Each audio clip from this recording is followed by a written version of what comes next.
and we're just blessed. We're just blessed. We just constantly preach to the girls. We just try to do the right thing every day. We just try to do whatever it takes to win.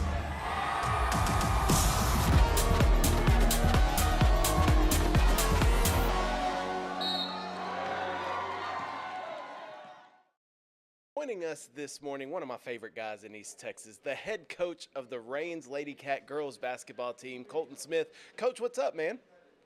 Hey, how's it going, man? I appreciate you guys having me on. Absolutely, absolutely. Love the background too. I love how you got the logo back there. You're looking professional. You've done a few Zoom calls in your time, haven't you?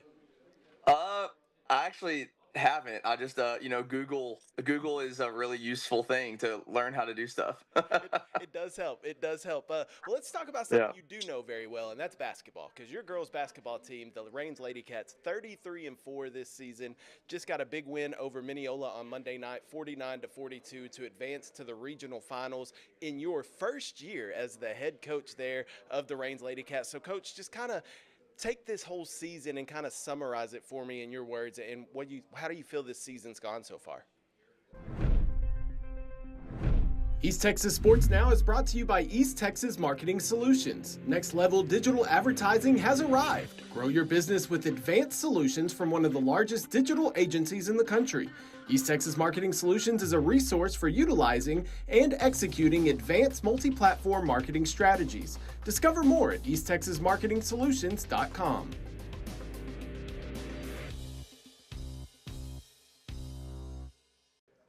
Man, it's just it's special. That's for sure. It's special, and we're just blessed. We're just blessed. We just constantly preach to the girls. We just try to do the right thing every day. We just try to do whatever it takes to win.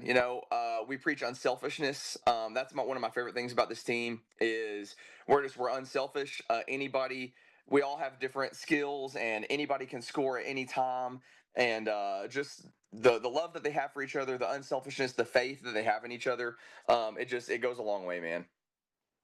And then you can see that on the court too, right? Like you could see the trust that they have in each other, and these girls have been playing together for a long time. Like they've been playing and they know each other. So how does that help when you have a team that is so well bonded and so well connected? How does that help you as a coach when you're out there on the court?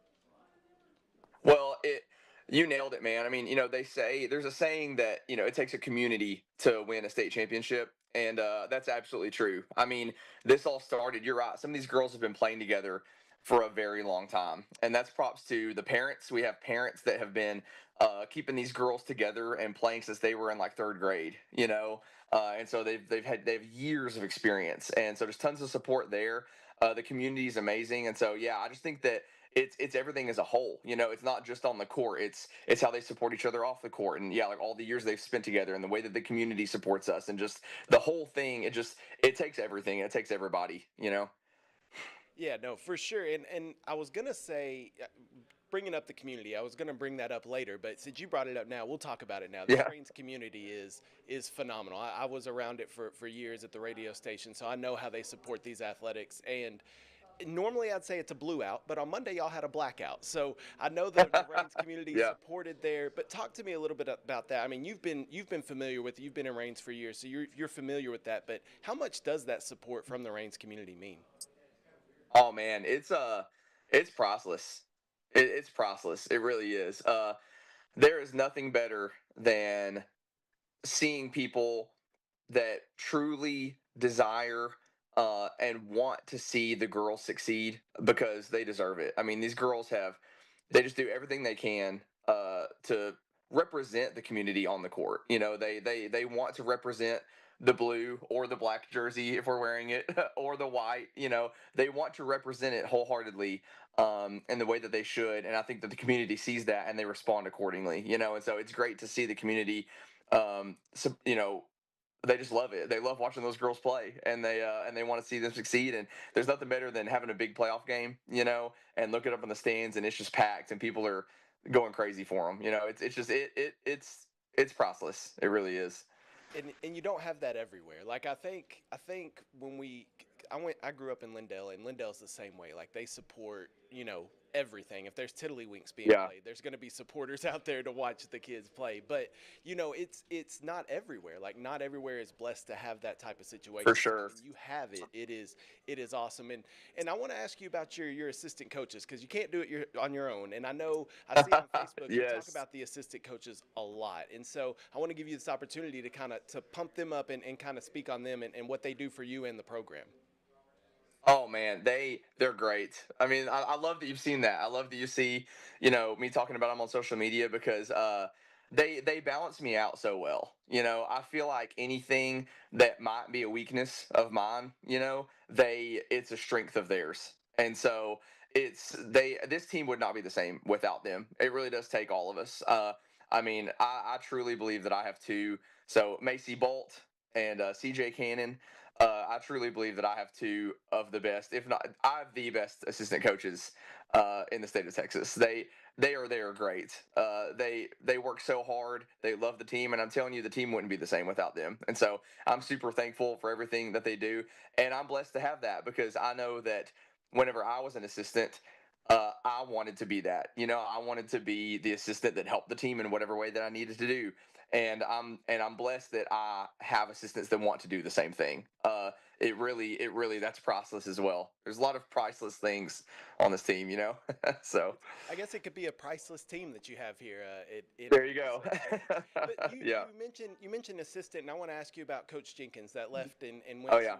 to Mildred. You coached with Coach Jenkins for years there, and I'm just curious what you took from her and what you learned from being coaching under her to now leading the team you're on your own. What did you take from her, and what did you learn?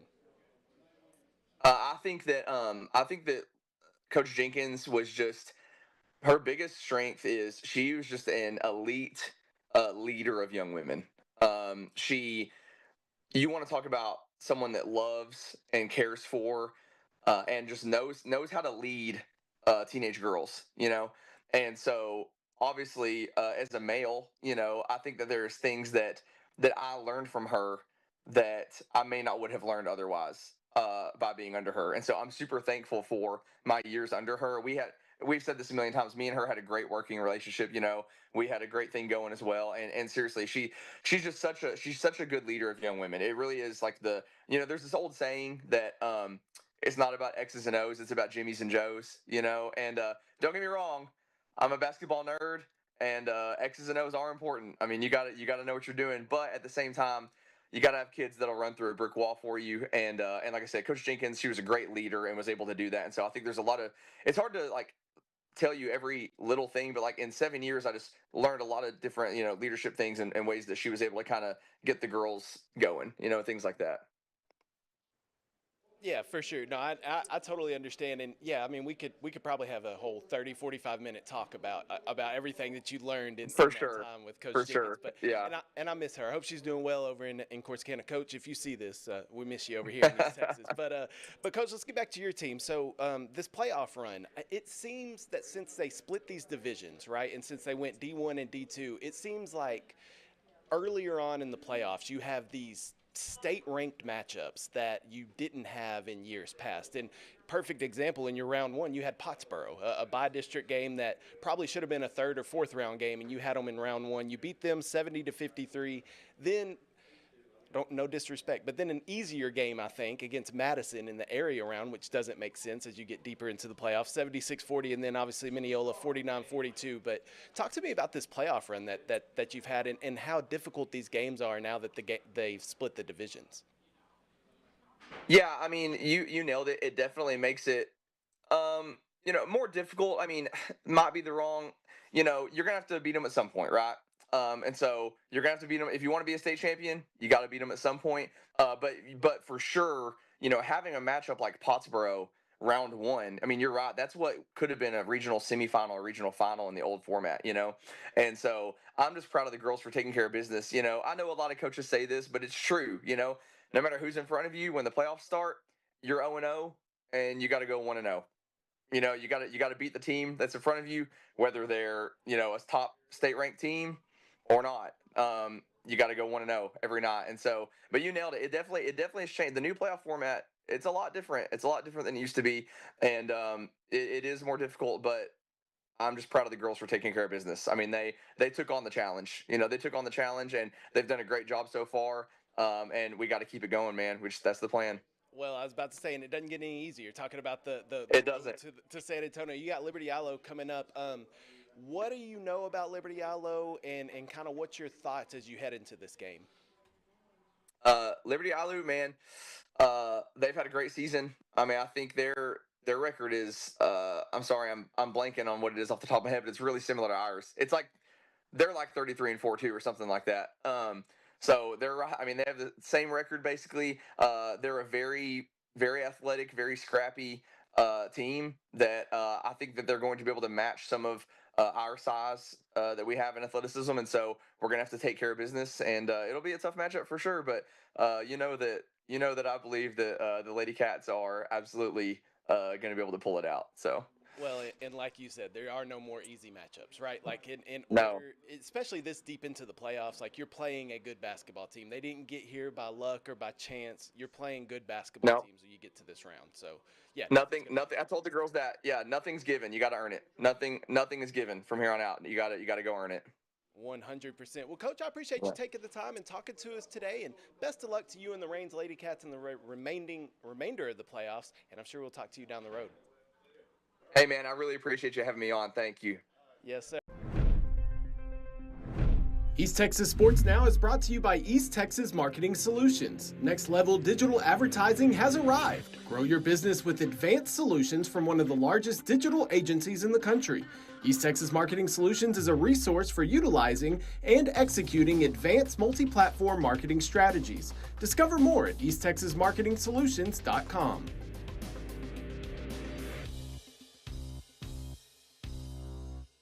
This past Sunday in Austin, Texas, at the Circuit of the Americas, Tyler Reddick did something that had never been done in the 78-year history of NASCAR. He won 3 straight races to open up the season. Reddick opened the year winning the biggest race that NASCAR has to offer, the Daytona 500. He followed that up the next week by winning at Atlanta, and winning the first 2 races of the year hadn't been done in 17 years since Matt Kenseth did it. And then on Sunday, in the Cup Series' first trip to a road course, Tyler Reddick started up front and finished up front by winning his 3rd straight race. Now, this success for Reddick comes after he didn't win a single race a year ago. And Reddick drives for 23XI Racing, which is co-owned by Denny Hamlin, who drives the number 11 car, and NBA legend Michael Jordan. 23XI had been in the middle of a federal antitrust lawsuit that they settled in December, which marked a major victory for the team. Now, what Tyler Reddick and the 45 team has accomplished so far this season is amazing. We've never seen it. Think of your favorite NASCAR driver. The King, Richard Petty, he never did it. Dale Earnhardt, Kelly Yarborough, all the greats. They never won the first 3 races of the season, but Tyler Reddick has. And think about the difference of the tracks too. Daytona, it's a super speedway drafting track. Atlanta, similar style track, but it's smaller, so it's a lot tighter pack racing. And then Austin, a road course. Reddick is off to a hot start, and they head to Phoenix this week, so we'll see if Reddick can get a win on a short track. The World Baseball Classic returns this year for the 6th time, and the last time that the WBC was held, it was in 2023, and Japan beat the United States 3-2 in the championship game to win their 3rd title.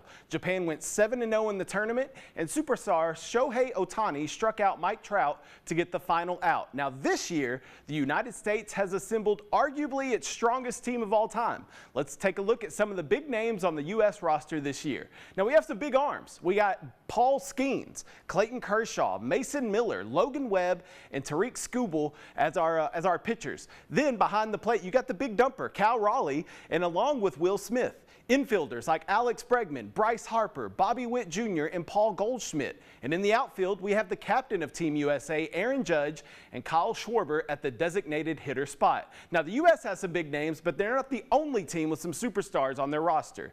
Japan, we just talked about them, has maybe the best player in the world in Shohei Ohtani and Yoshi Yamamoto. Now, the Dominican Republic has players like Juan Soto, Vladimir Guerrero Jr., Julio Rodriguez, Fernando Tatis Jr., and and Manny Machado.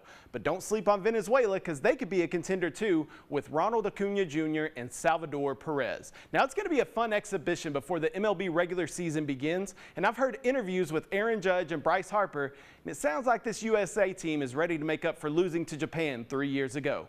Now the United States is in Pool B with Brazil, Great Britain, Italy, and Mexico. The U.S. begins pool play on Friday against Brazil. Thanks for joining us on East Texas Sports Now. We'll catch you next time.